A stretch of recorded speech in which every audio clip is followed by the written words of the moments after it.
ایک بندہ مجھے کہنے لگا اس دن آپ عید کیوں نہیں مناتے؟ میں نے کہا بیٹا نہ اتنی پیدائش کی خوشی منا کہ تجھے وفات بھول جائے، نہ اتنا وفات کا غم لے کہ نہ تجھے پیدائش بھول جائے۔ مجھے کہنے لگا وفات، غم تو وہ منائے جس کا کوئی مر گیا ہو، میرے پاک پیغمبر زندہ ہیں۔ میں نے کہا زندگی تو میں بھی مانتا ہوں، لیکن وہ وفات کے بعد قبر مبارک کی زندگی ہے، وہ تو وفات کے وعدے کے بعد ہے۔ رسول اللہ صلی اللہ علیہ وسلم پہ وفات حسرت آیات کا وعدہ پورا ہوا، قبض روح ہوا، اللہ کے رسول صلی اللہ علیہ وسلم دنیا سے تشریف لے گئے، قبر مبارک کی زندگی ہے۔ اہل حق مانتے ہیں الانبیاء احیاء فی قبورہم یصلون، انبیاء کرام اپنی قبروں میں زندہ ہیں اور نمازیں پڑھتے ہیں۔ میرے پاک پیغمبر کی زندگی کے ہم قائل ہیں۔ حضرت ابو ہریرہ فرماتے ہیں حضور پاک نے فرمایا من صلی علیہ عند قبری سمعتہ، میری قبر پہ درود پڑھو گے میں خود سنوں گا، ومن صلی علیہ من بعید اعلمتہ، دور سے پڑھو گے مجھ تک فرشتے لے آئیں گے۔ میں نے کہا میں تو مانتا ہوں، لیکن یہ کیا مطلب کہ جس کا کوئی مر گیا ہو وہ وفات کی بات کرے؟ وفات تو ہوئی ہے۔ کہتے ہیں نہیں قبر میں زندگی مل گئی ہے تو ہم موت کی بات نہیں کرتے۔ میں نے کہا یہی بات ہے، قبر میں زندگی ملی ہے تو بھنگڑے بنانا شروع کر دے، باجے اور باجیاں نکالنا شروع کر دے، یہی بات ہے؟ اچھا ذرا جگر تھام، دل پہ ہاتھ رکھ، سینے پر ہتھیلی رکھ، اب میری باری آئی ہے، ادھر آ ستمگر ہنر آزمائیں، تو تیر آزما ہم جگر آزمائیں۔ قبر کی زندگی ہر کسی کے لیے ہے، اس میں تفاوت ہے درجے کا۔ میرے پاک پیغمبر کی زندگی انبیاء سے، اولیاء سے، اتقیاء سے، اصفیاء سے، فقہاء سے، دنیا کے تمام لوگوں سے بڑھ کے ہے۔ اس کے بعد انبیاء کی ہے، پھر صحابہ کی ہے، پھر شہداء کی ہے، پھر عام بندے کی ہے۔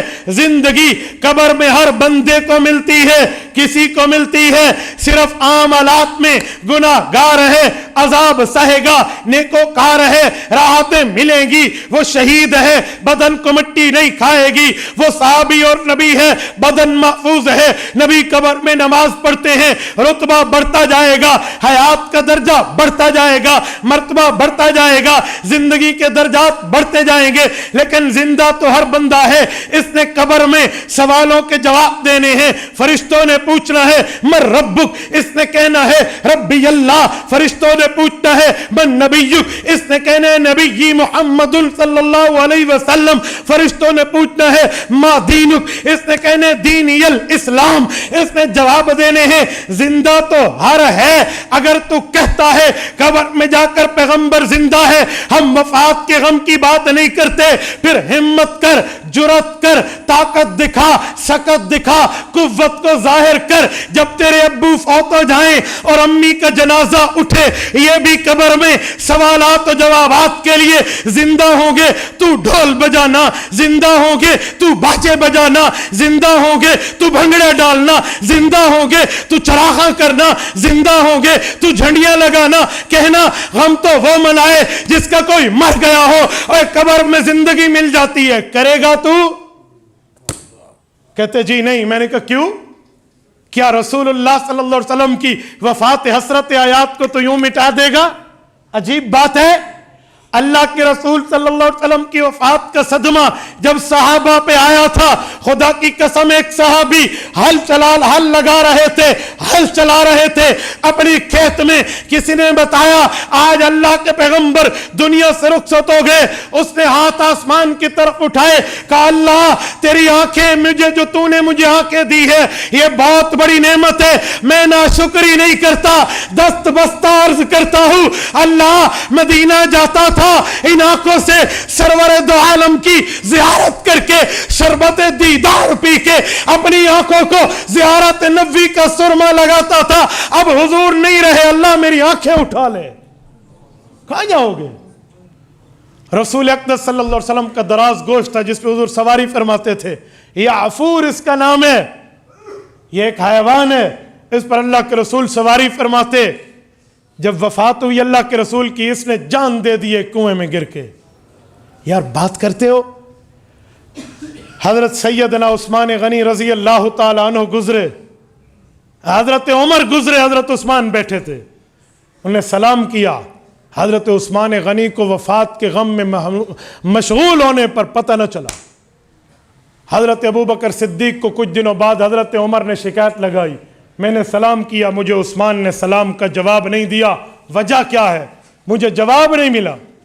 حضرت عثمان کو بلایا گیا اور پوچھا گیا، انہوں نے کہا جی مجھے تو نہیں پتہ، میرے تو سامنے نہیں ہوا۔ حضرت عمر نے کہا میں نے خود سلام کیا۔ جب پوری بات کی تو کہا میں تو حضور پاک کی جدائی کے غم میں مدہوش تھا، مجھے نہیں پتہ آپ گزرے اور سلام کیا، تو کیا میں بھنگڑے مٹاؤں گا؟ خوشی غمی تو وہ کرے جس کا کوئی مر گیا ہو، نعوذ باللہ۔ یہ کیا تبرعوں کی باتیں آج مشہور ہو گئی ہیں۔ اور میں ایک بات اور کرتا ہوں، جب رسول اللہ صلی اللہ علیہ وسلم دنیا سے گئے ہیں، آقا انعامدار کی 7 اولادیں ہیں، 3 بیٹے ہیں، 4 بیٹیاں ہیں، سیدہ رقیہ، سیدہ زینب، سیدہ رقیہ، سیدہ ام کلثوم، سیدہ فاطمہ، اور یہ حضور کی 4 بیٹیاں رضی اللہ عنہن، اور پیغمبر اسلام کی 3 بیٹے ہیں، حضرت قاسم، دوسرے کا نام ہے عبداللہ، اسے طیب و طاہر بھی کہتے ہیں، مطیب و مطہر بھی کہتے ہیں، 5 نام ہیں، حضرت عبداللہ، اور تیسرے بیٹے کا نام ہے حضرت ابراہیم رضی اللہ عنہم۔ پیغمبر اسلام کی سب اولادیں دنیا سے رخصت ہو گئی تھی حضور کی موجودگی میں، سوائے حضرت فاطمہ الزہرا کے رضی اللہ عنہا۔ ایک حضرت فاطمہ الزہرا اس دھرتی پر زندہ تھیں، اپنے والد مکرم کے غم کو، جدائی کے صدمے کو حضرت فاطمہ نے کیسے بیان کیا ہے؟ فرماتی تھی صبت علی مصائب لو انہا، اللہ اکبر، اے کاش آپ کو عربی آتی اور اس جملے میں آپ اتر کے اس میں غم کی فیلنگز کا احساس کرتے کہ اماں زہرا کیا فرما رہی ہیں۔ صبت، یہ میں یوں انڈیل دوں نا، یہ گلاس پانی بہ دے ہوتے ویٹ دیتا ہے، اس کو کہتے ہیں سبا یا سبو، برسا دینا۔ انا سببنا الماء سبا، قرآن کہتے ہیں ہم نے پانی برسایا ہے آسمان سے۔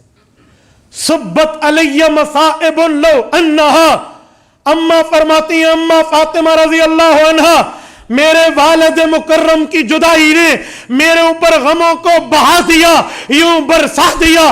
صبت علی الایامی سرنا لیالیا، روشن دن پر یہ دکھ آتے تو وہ کالی رات بن جاتا،